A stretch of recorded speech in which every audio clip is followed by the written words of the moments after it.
J'ai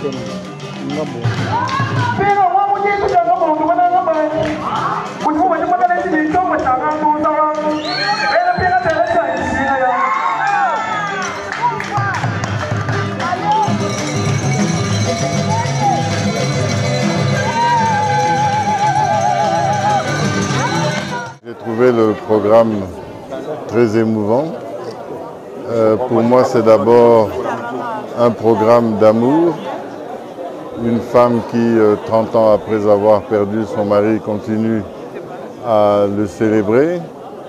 C'est un programme d'amitié, parce que tous les gens qui sont ici sont des gens qui sont avec nous depuis, certains depuis ma naissance.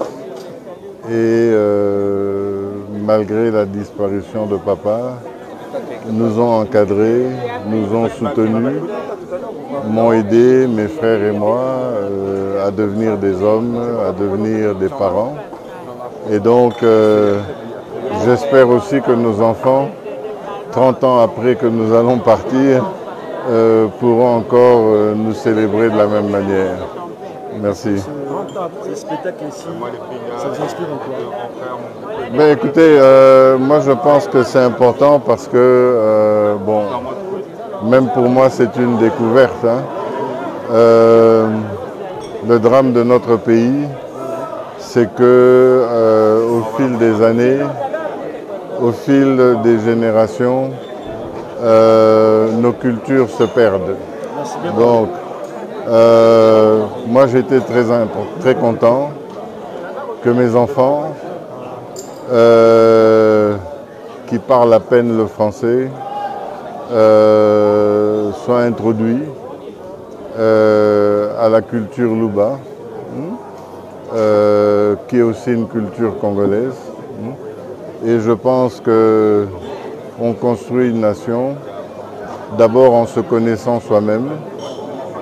Quand on se connaît soi-même, on peut mieux apprécier les autres, mieux les aimer.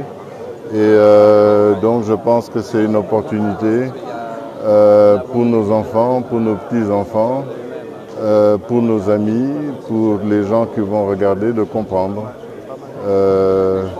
Et je pense que chacun dans notre coin, on devrait encourager